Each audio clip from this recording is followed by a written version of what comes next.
this is hugely, hugely damaging. And the fact also that Meghan wouldn't express who had said this, whether it was a courtier or a member of the family, that obviously then casts suspicion on everyone. Who was the person that was, quite frankly, disgusting enough to make such comments? So that throws everyone kind of under suspicion, and everyone is, I guess, questioning the royal family. Meghan joining was this big sign of progression, of the royals really representing Britain, which is such a diverse nation, and of course the Commonwealth, again, super diverse, like in Australia. So the fact that this has come out now is just truly shocking. Yeah. Nobody wants. And also the fact that, as the press turned on her and the racial vilification that she received over the years that she was a royal, that they gave her so little support, that again seems to show them to be so out of touch. Agreed. And it just seems like Diana all over again. She had a really tough battle with eating disorders and various mental health issues, which obviously really, really affected her. She had such a tough time in the royal family. And it just kind of seems like history repeating itself, that they didn't learn those lessons, that the support needs to be there. But it does seem slightly strange that support wasn't offered, because Prince Harry himself has admitted he's been to therapy in the past. William and Kate have been so vocal about supporting people with any mental health issues to get the support they need. So that sounds a little bit off to me. But of course, that is the side of the story that Meghan's giving. And the fact that she said she was suicidal, that low, that was really shocking to me. And I think it just is such a sad situation to see this all played out so publicly. Yeah. And on that mental health issue, as you say, it really is like Diana being played out over again. She said it, and Harry backed her up, that they asked for help, but they were told that they were worried about how it would look if somebody in the royal family was seeking mental health support. That seems to be so out of touch in in this era. It really does, and that's why, for me, that particularly jars. She's saying she was so very low, and Harry also said he went to, I think the wording was, a very dark place.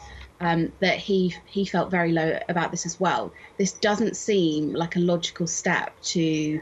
It seems like someone was deliberately getting in the way of them, finding the help they needed to be able to progress and move forward. Was it kind of a stalling tactic? Did they want them to take this path and kind of leave? There's so many questions it raises that I don't think we'll ever get answers to. No. But it's really, really shocking, and I think many people are questioning their perceptions of the royals, or at least the palace and household that they have had for years. And that is such a good point you make. Harry talked about the sort of tacit agreement between the press and the royal family, because they want good publicity, they don't want to be knocked in the press. And there was this active perpetuating of false stories against her. Now, what are we going to expect as a response from the palace? I really don't think that they can take their usual line, which is to just kind of carry on, don't comment on it. That's that usual mantra of never complain, never explain. I really don't think they can, with such severe allegations, levelled against them, that they're inherently racist. They weren't supporting them. They denied getting Meghan mental health support when she really desperately needed it. So I really don't think that they can just leave this. Their PR team, I'm sure, are scrambling right now to figure out the best way to handle this. But I think they really need to address it. They need to address it firmly, deeply. If there needs to be some internal investigations into things that have happened, of course, we also have that internal investigation into Meghan's supposed bullying of staff. That really needs to be done, and it needs to be done firmly to show that they won't tolerate something like racism within the household, and that actually that they're trying to do their best in this situation to try and prove that they weren't as quite frankly horrible as it sounds. Yes, indeed. The breakdown of Harry's relationship with his father and the family and even his brother, it was really heartbreaking to hear. Do you think it can be repaired? Was this a sense of them wanting to be heard, that they never really wanted to leave this family?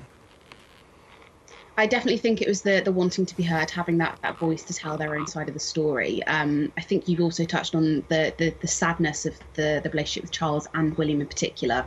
For now, I think that's going to be kind of a cooling off period. I think they need time away from one another, particularly Harry and Meghan, to kind of get over what sounds like a kind of traumatic experience, to really settle into their new lives, to figure out their exact path, any of those commercial deals they're going to be getting. So I think for a while we're not going to probably see them coming back to the UK. I know we're expecting a Diana statue to be unveiled by the brothers later this year. Will that happen?